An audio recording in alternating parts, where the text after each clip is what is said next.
Well, let's go fossil collecting along the Jurassic coast and look for some lovely calcite ammonites like that, the Arniosaurus bodlei fossils. Let's go and have a look and see what we can find and prepare a few fossils too.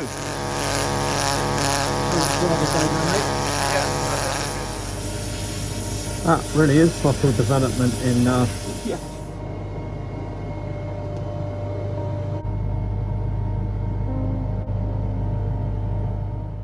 The wonderful Ammonite pavement here. You can see a gastropod fossil on the limestone area out here through to the west of Lyme Regis.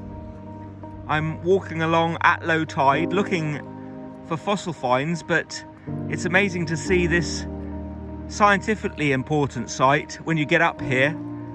All these ammonites preserved here, eroding away, but fun to see.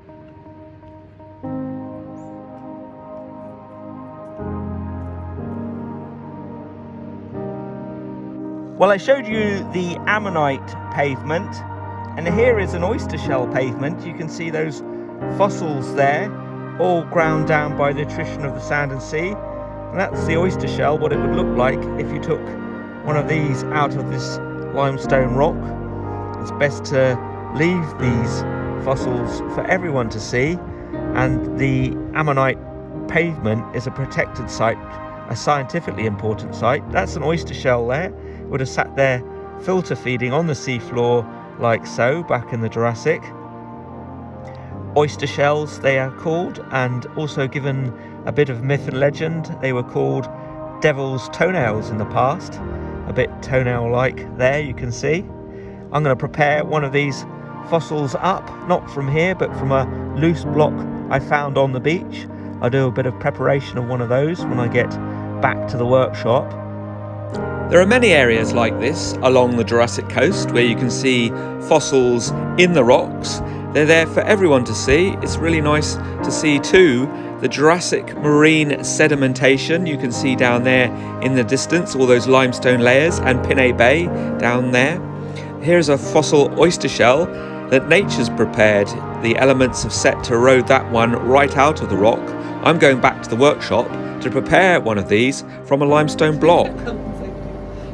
I'm here at the workshop. It's Lizzie Hingley's workshop at Stone Barrow Fossils. She is on Instagram. Here I'm going to use an air scribe. I'm looking forward to doing this fossil preparation work, and this ammonite here called Arniosaurus bodlei, we've shortened the name to Arnie, and we've got oxys, eos, proms, all shortened names for a lot of the different longer named ammonites down here along the Jurassic coast. It's funny what the local fossil collectors have come up with name wise. Well, it's fun to be using this air scribe and do the work on the fossil, and you can see the softer rock coming away from the harder ammonite inside, and I'm doing that work carefully. But here you can see this oyster shell. The rock around it seems really rather soft and really quite dry, so that is really pinging away from the actual fossil inside that limestone matrix.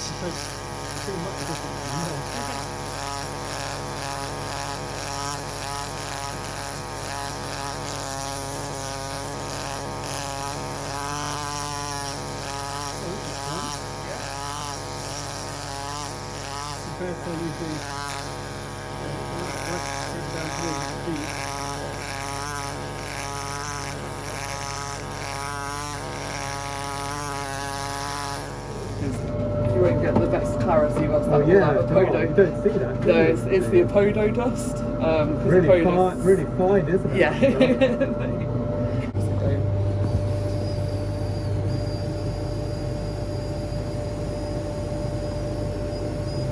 That's it. Oh wow. Oh, look at that. It absolutely melts away, doesn't it? I'll try and come in on that side.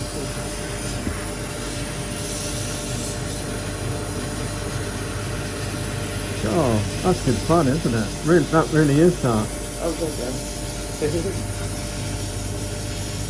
That really is fossil development in Yeah. really quite a quick format compared to using a hardened steel pin at times I have. Wow, look at that. Oh, this is fun. I'll have to save more oyster shells from the destruction of the sea. Yeah.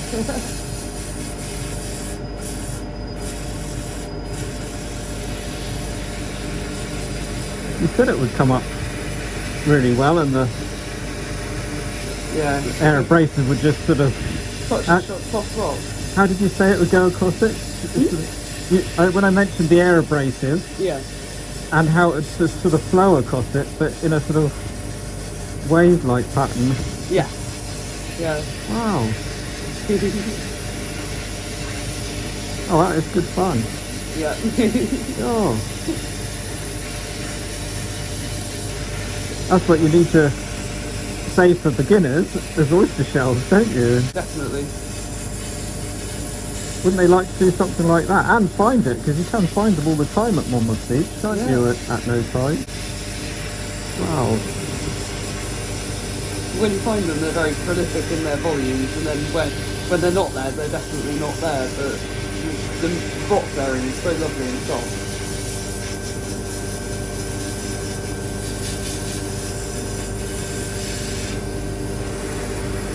Wow.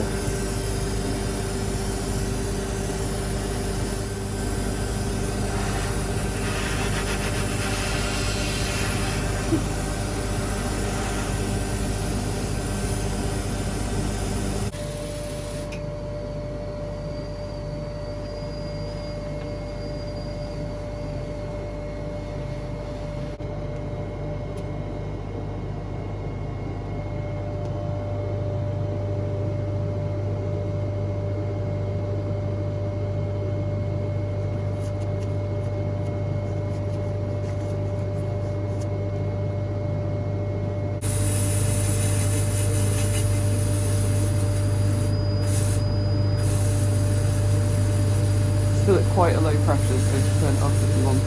So Oh, it's disappearing, isn't it? Yeah.